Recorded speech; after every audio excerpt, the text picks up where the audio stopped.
Welcome back to our channel. This is our first class of polity, जिसमें हम संविधान के बारे में पढ़ेंगे, कॉन्स्टिट्यूशन के बारे में जानेंगे, उसका थोड़ा सा बैकग्राउंड देखेंगे सबसे पहले। तो चलिए स्टार्ट करते हैं कॉन्स्टिट्यूशन से। देखिए, सबसे पहला जो है बताया गया है व्हाट इज़ कॉन्स्टिट्यूशन। संविधान क्या है? The compilation of rules and tradition which help to govern any country is called constitution। आप इस तरीके से समझ सकते हैं, कॉन्स्टिट्यूशन एक किताब है जिसमें कुछ रूल्स मेंशन है और कुछ ट्रेडिशन, कुछ परंपराएं हैं जो चलती आ रही हैं, जो किसी कंट्री को गवर्न करने में हेल्प करती हैं। तो वो क्या हो गया हमारा संविधान, कॉन्स्टिट्यूशन। अब देखेंगे पॉलिटी, राज व्यवस्था क्या है? System put in place for practical application of constitution on society. देखिए, अब जो चीज़ें कॉन्स्टिट्यूशन में मेंशन है, सपोज़ कोई रूल मेंशन है, तो उन रूल्स को प्रैक्टिकल शेप देने के लिए, व्यवहारिक तौर पर उन्हें लागू करने के लिए जो व्यवस्था बनाई जाती है उसे क्या बोलते हैं? राज व्यवस्था या पॉलिटी। संविधान अपने आप लागू नहीं होगा, एक सिस्टम डेवलप करना पड़ेगा, ठीक है। तो यही सिस्टम क्या कहलाता है? पॉलिटी कहलाता है। एक एग्जाम्पल के तौर पे देखेंगे, हमारे कॉन्स्टिट्यूशन में एक आर्टिकल मेंशन है, आर्टिकल 17। ऐसे काफ़ी आर्टिकल है, लेकिन मैं यहाँ पर आर्टिकल 17 का एक एग्जाम्पल ले रही हूँ बस। Abolition of untouchability and prohibition of its practice. अब जो ये आर्टिकल है, ये आर्टिकल क्या बोल रहा है कि इंडिया में किसी भी तरीके की अनटचेबिलिटी को क्या माना गया है? प्रोहिबिट माना गया है, ठीक है। अब ये आर्टिकल सिर्फ कॉन्स्टिट्यूशन में मेंशन है। अब इस आर्टिकल को प्रैक्टिकल शेप देने के लिए क्या होगा? पॉलिटी अपना काम करेगी, ठीक है। अब इस आर्टिकल को प्रैक्टिकल शेप देने के लिए पॉलिटी का काम आता है। अब संसद तय करेगी अनटचेबिलिटी की डेफिनेशन क्या होगी, क्या दंड मिलेगा आदि।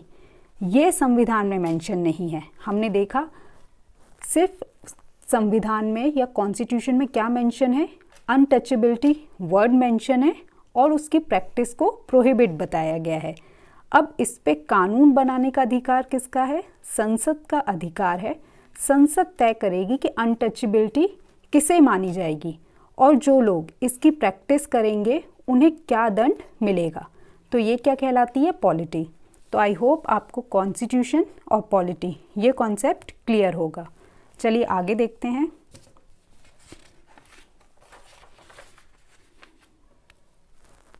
Making of the Indian constitution.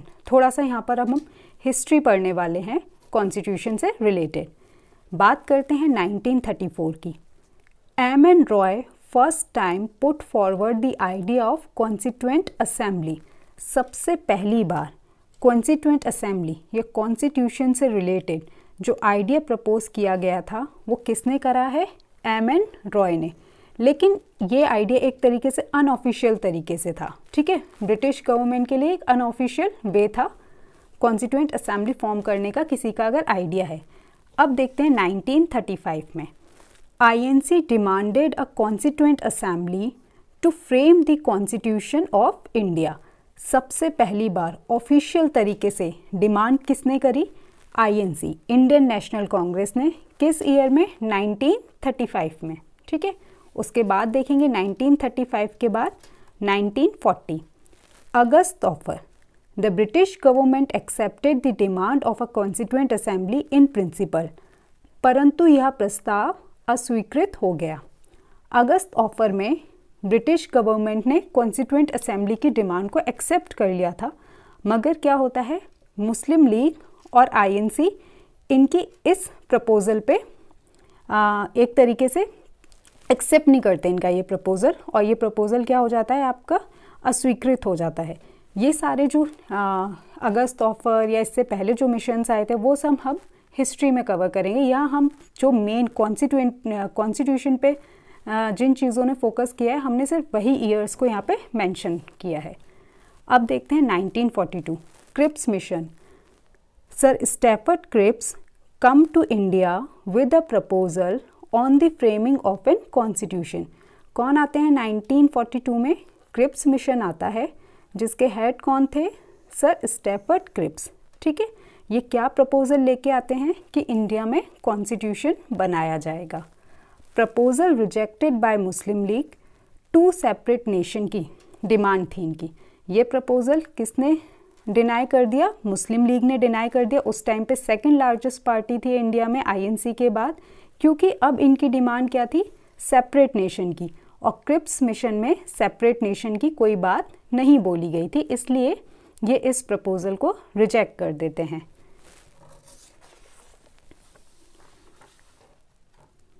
अब आता है आपका year 1946, cabinet mission. On the basis of cabinet mission, constituent assembly was constituted in November 1946। 1946 में कौन सा मिशन आया आपका? Cabinet mission. इसी मिशन के बेसिस पे क्या बनाई गई? कॉन्स्टिट्यूएंट असेंबली बनाई गई। ये क्वेश्चन यहाँ इंपॉर्टेंट है, याद रखिएगा कि किस मिशन के बेसिस पे कॉन्स्टिट्यूएंट असेंबली फॉर्म हुई थी। तो आपके कैबिनेट मिशन के बेसिस पे, और ये कब आया? आपका ईयर याद रखेंगे 1946। ठीक है।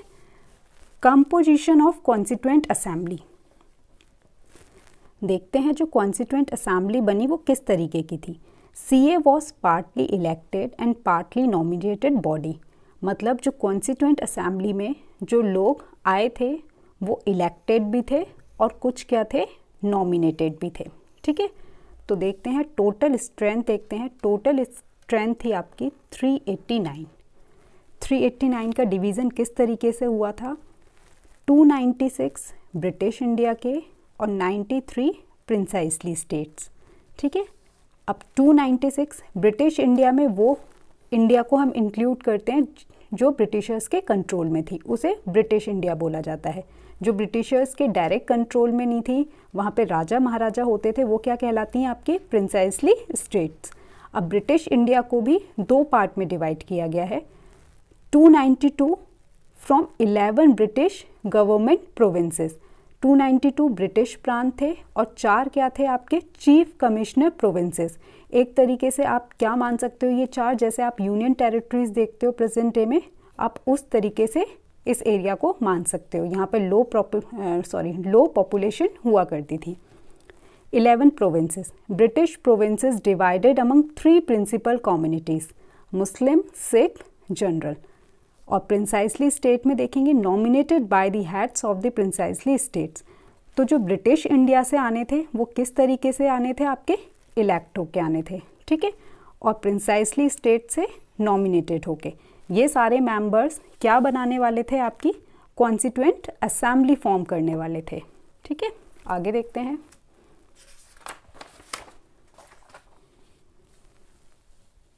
अब इलेक्शन होते हैं कॉन्स्टिट्यूएंट असेंबली के लिए जुलाई अगस्त में 1946। किसके लिए हो रहे हैं ये इलेक्शन? कॉन्स्टिट्यूएंट असेंबली के लिए। रिजल्ट देखते हैं। रिजल्ट क्या रहा? कांग्रेस मतलब आईएनसी को कितनी सीट्स मिली? 208 सीट। मुस्लिम लीग 73 सीट्स, अदर या निर्दलीय बोलेंगे हम 15 सीट्स।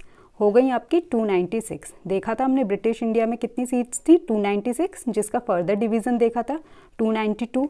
11 प्रोविंसेस थी ब्रिटिशर्स के और 4 कमिश्नरी स्टेट थी। 93 seats of princely states fall vacant. जो प्रिंसाइसली स्टेट थी जिनके पास 93 सीट्स थी, वहाँ से उन्होंने कोई भी नॉमिनेटेड मेंबर नहीं भेजा कॉन्स्टिट्यूएंट असेंबली में। आगे देखते हैं। Meeting of a constituent assembly, संविधान सभा की बैठक। अब जो संविधान सभा बनकर आई, जो मेंबर्स इलेक्ट होके आए, अब उनकी हम मीटिंग्स देख रहे हैं। तो फर्स्ट मीटिंग या फर्स्ट सिटिंग बोल सकते हैं। कब हुई? काफ़ी इंपॉर्टेंट है, पूछा जाता है। फर्स्ट सिटिंग की डेट पूछी जाती है, इसके आपसे प्रेसिडेंट पूछे जाएंगे, किसने प्रिसाइड करी है मीटिंग। ठीक है। तो फर्स्ट मीटिंग थी इनकी 9 दिसंबर 1946 में। कितने मेंबर्स प्रेजेंट थे?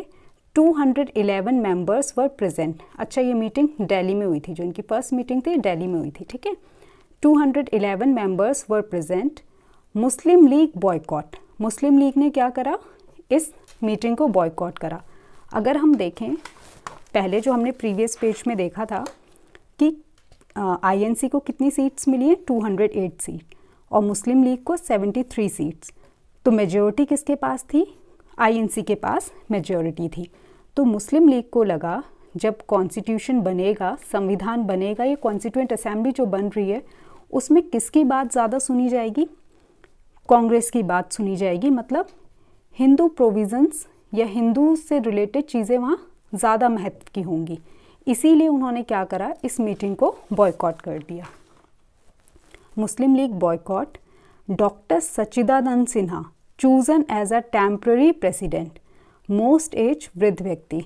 इस मीटिंग में सबसे वृद्ध व्यक्ति कौन थे? सच्चिदानंद सिन्हा थे। तो इसलिए इनको टेम्पररी बेसिस पे क्या बनाया गया? प्रेसिडेंट बनाया गया इस मीटिंग का।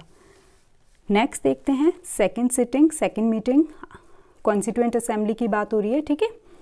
11 दिसंबर 1946, ये भी बहुत इंपॉर्टेंट है। फर्स्ट आपकी हुई है 9 दिसंबर 1946 को, सेकंड है 11 दिसंबर 1946। प्रेसिडेंट स्थायी अध्यक्ष, अब ये परमानेंट प्रेसिडेंट बन चुके थे, वो थे आपके डॉक्टर राजेंद्र प्रसाद। वाइस प्रेसिडेंट HC मुखर्जी और कॉन्स्टिट्यूशनल एडवाइज़र कौन है आपके? BN राव। आगे देखेंगे।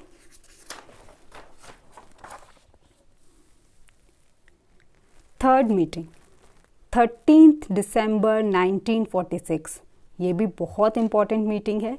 इसमें क्या पास होता है?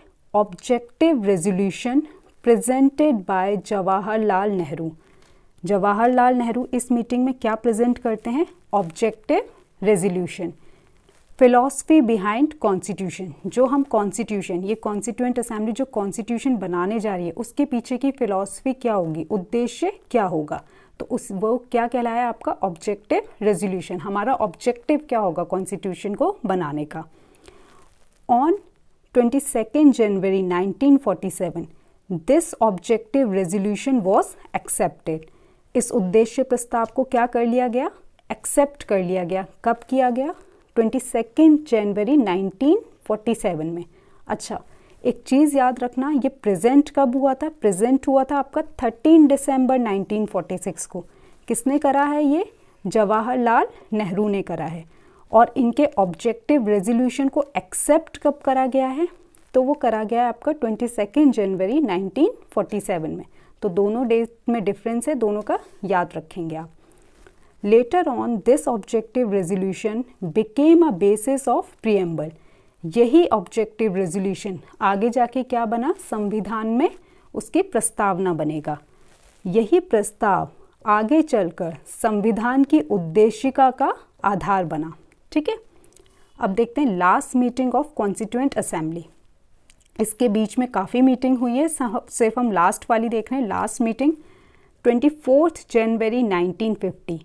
24 जनवरी 1950 को कॉन्स्टिट्यूएंट असेंबली आखिरी बार मिलती है और उसके बाद क्या हो जाती है? Dissolution of constituent assembly. But till 1952 it was acted as a parliament. लेकिन जब तक चुनाव नहीं हो गए तब तक ये कॉन्स्टिट्यूएंट असेंबली किस रूप में कार्य करती रही? पार्लियामेंट के रूप में, संसद के रूप में। देखिए यहाँ पर ईयर क्या है? 1950। आज़ादी हमें कब मिल गई थी? 1947 में हम आज़ाद हो गए हैं। ब्रिटिशर्स यहाँ से जा चुके हैं। तो अब इंडिया को गवर्न करने के लिए, उस खाली पीरियड में गवर्न करने के लिए कोई एक पार्लियामेंट या कोई एक संसद चाहिए। तो संसद का रोल या पार्लियामेंट का रोल उस टाइम किसने निभाया? कॉन्स्टिट्यूएंट असेंबली ने, ठीक है। कॉन्स्टिट्यूएंट असेंबली के दो फंक्शंस थे, एक तो आपका कॉन्स्टिट्यूशन बनाना, दूसरा पार्लियामेंट की तरह एक्ट करना, ठीक है। तो जब 1947 में हम आज़ाद हो गए तब कॉन्स्टिट्यूएंट असेंबली ने किस तरीके से और एक्ट करना स्टार्ट कर दिया? पार्लियामेंट की तरह, ठीक है। आगे देखेंगे, ये भी आगे हम पढ़ेंगे भी। अब देखते हैं कुछ इम्पॉर्टेंट कमिटीज़ कॉन्स्टिट्यूएंट असेंबली की, ठीक है। कमिटीज़ ऑफ कॉन्स्टिट्यूएंट असेंबली, संविधान सभा की समितियाँ। 8 मेजर कमिटीज़, 8 बड़ी समितियाँ। सबसे पहले ये आपकी ड्राफ्टिंग कमेटी, इसके हेड कौन थे? Doctor BR Ambedkar. फिर आपकी यूनियन पावर कमेटी, इसके हेड हैं आपके Jawaharlal Nehru. Union constitutional committee, इसके हेड भी हैं आपके Jawaharlal Nehru. State committee Jawaharlal Nehru. Rules and procedure committee doctor Rajendra Prasad. Steering committee doctor Rajendra Prasad, provincial constitutional committee Sardar Patel, advisory committee on fundamental rights, minorities, tribal, excluded areas, इसके head थे आपके सरदार पटेल। और इसी में आपकी सब कमिटीज़ थी। एक है आपकी फंडामेंटल राइट्स सब कमिटी जिसके हेड कौन है, JB कृपलानी, और माइनॉरिटी सब कमिटी जिसके हेड थे आपके HC मुखर्जी। अच्छा, ध्यान देंगे हम, जहाँ पर भी यूनियन और स्टेट आएगा तो उसके हेड कौन होंगे, आपके जवाहरलाल नेहरू होंगे, और जहाँ प्रोविंशियल आएगा उसके हेड हैं आपके सरदार पटेल। तो थोड़ा सा अगर इन चीज़ों पे फोकस हो जाएगा तो बाकी अपने आप याद हो जाएंगी आपको। चलिए देखते हैं ड्राफ्टिंग कमेटी, प्रारूप समिति। Among all the committees of the Constituent Assembly, the most important committee of the drafting committee set up on 29th August 1947। तो आपकी ड्राफ्टिंग कमेटी सेटअप कब होती है, 29 अगस्त 1947। ठीक है, इसमें टोटल कितने मेंबर्स थे, 7 मेंबर्स थे। ठीक है, इन 7 मेंबर के हम नाम देखते हैं। सबसे पहले हैं डॉक्टर BR अम्बेडकर, जो इस कमेटी के क्या थे, चेयरमैन। फिर बाकी मेंबर्स देखते हैं, N Gopal Swami Ayyangar, Alladi Krishna Swami Ayyar, doctor KM Munshi, Syed Mohammad Saadulla, N Madhav Rao. ये कब आए N Madhav Rao, he replace BL Mitter who resign due to ill health. ठीक है, BL मित्तर ने रिजाइन कर दिया था इल हेल्थ के कारण, तो उनकी जगह पे कौन आए, N Madhav Rao. Last member देखेंगे TT Krishnamachari, he replace DP Khaitan who died in 1948। DP Khaitan की मृत्यु हो जाती है, उसकी जगह पे कौन आते हैं, उनकी जगह पे कौन आते हैं, TT कृष्णमाचारी। ठीक है, आगे देखते हैं।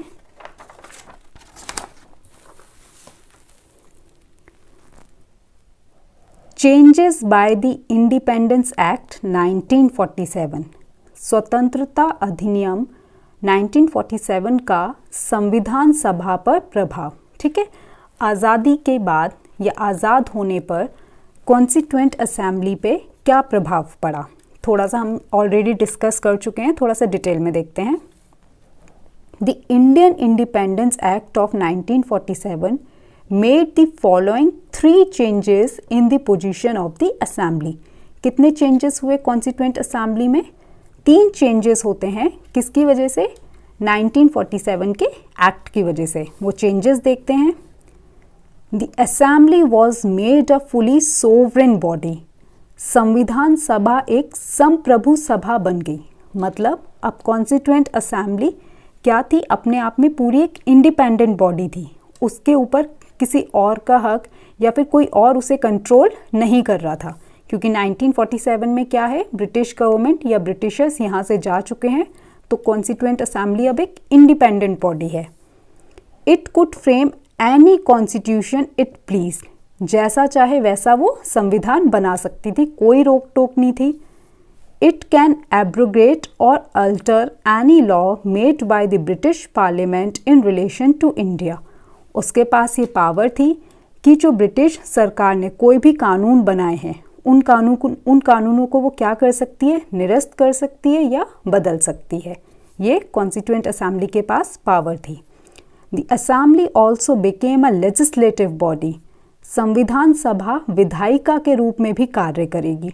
अभी तक 1947 से पहले तक क्या काम था कॉन्स्टिट्यूएंट असेंबली का, संविधान बनाना। ठीक है, लेकिन 1947 के बाद एक और काम आ जाता है उसके पास। किस तरीके से अब वो एक्ट करेगी, विधायिका के रूप में, लेजिस्लेटिव बॉडी की तरह अब वो काम करेगी।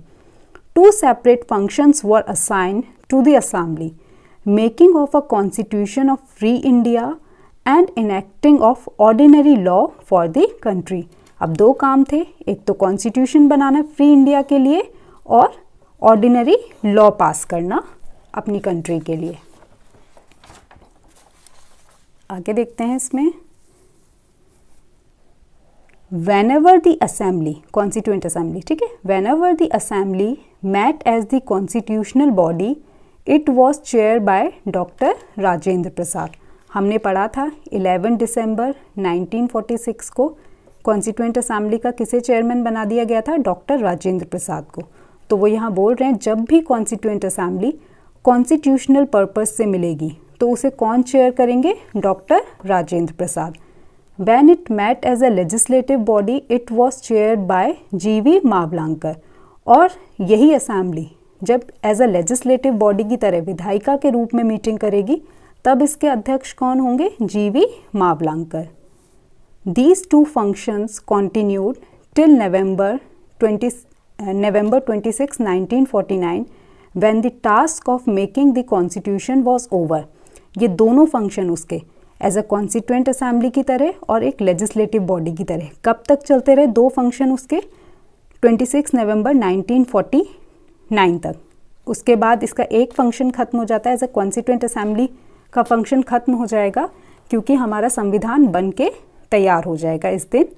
तो वो अब सिर्फ उसके पास कॉन्स्टिट्यूएंट असेंबली के पास सिर्फ एक कैसा रोल रह जाएगा, लेजिस्लेटिव बॉडी का।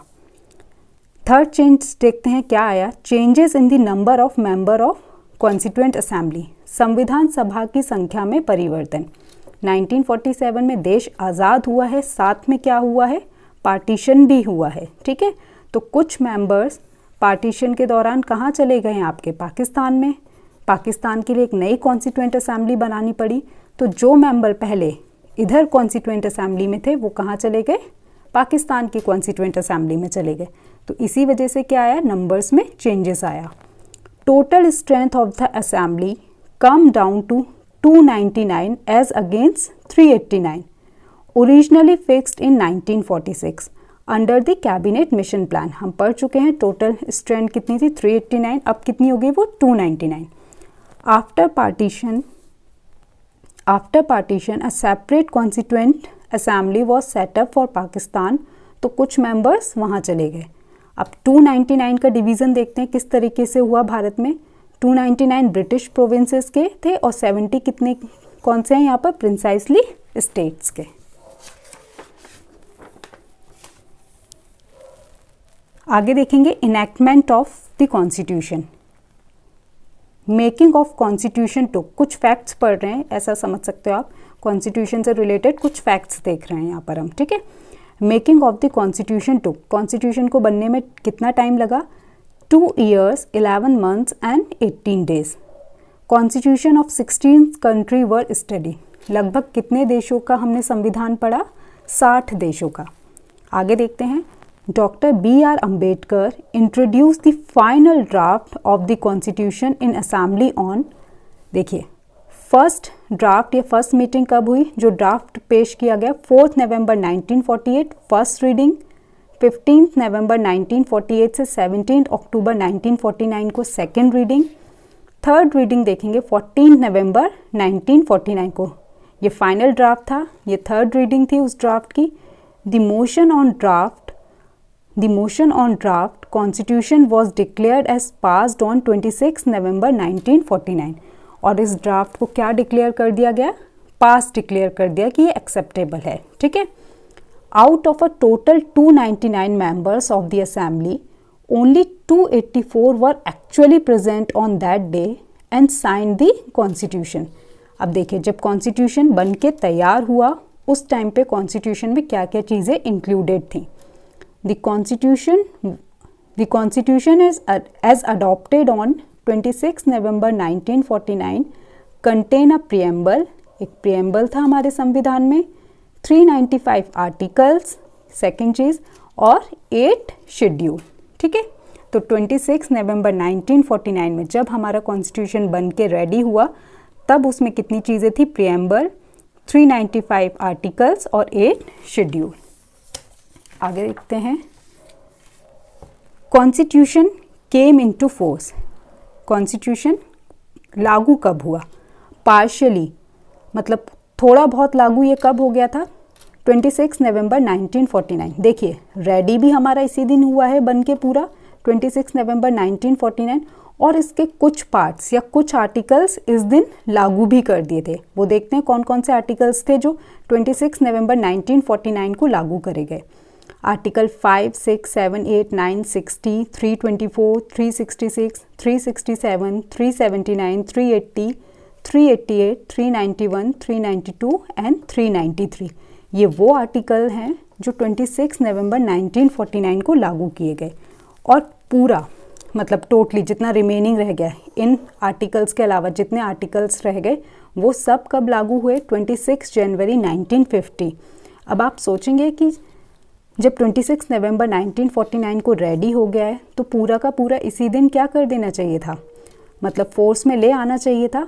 लेकिन 26 जनवरी 1950 का वेट क्यों किया, मतलब 26 जनवरी का वेट क्यों किया? इस दिन की अपनी एक सिग्निफिकेंस, अपनी एक इम्पॉर्टेंस थी हिस्ट्री में, तो इसलिए इस दिन को किस तरीके से चुना गया? कॉन्स्टिट्यूशन अप्लाई करने के उससे। ठीक है, देखते हैं इसकी significance. January 26 was specifically chosen as the date of commencement of the Constitution because its historical importance. It was on this day in 1930 the Purna Swaraj Day was celebrated following the resolution of the Lahore session December 1929 of the INC. ये हम history में detail में पढ़ेंगे। देखिए INC ने अपने 1929 कि Lahore session, ये क्वेश्चन आता है किस सेशन में पूर्ण स्वराज की डिमांड रखी थी? अपने 1929 में लाहौर सेशन में आईएनसी क्या डिमांड रखती है? पूर्ण स्वराज की। और 26 जनवरी 1930 को पहली बार इस दिन को वो कैसे सेलिब्रेट करती है? इंडिपेंडेंस डे के रूप में मनाती है। ठीक है, पूर्ण स्वराज डे के रूप में से सेलिब्रेट किया जाता है। इसीलिए 26 जनवरी 1950 को क्या चूज़ किया गया? हमारे कॉन्स्टिट्यूशन को मतलब इन्फोर्स में लाने के लिए इस डेट को चूज़ करा गया। तो आई होप आपको कॉन्स्टिट्यूशन से रिलेटेड यहाँ पर कुछ जानकारी, कुछ इम्पॉर्टेंट फैक्ट्स मिले होंगे। मिलते हैं अपनी नेक्स्ट क्लास में। Till then, thank you, bye bye.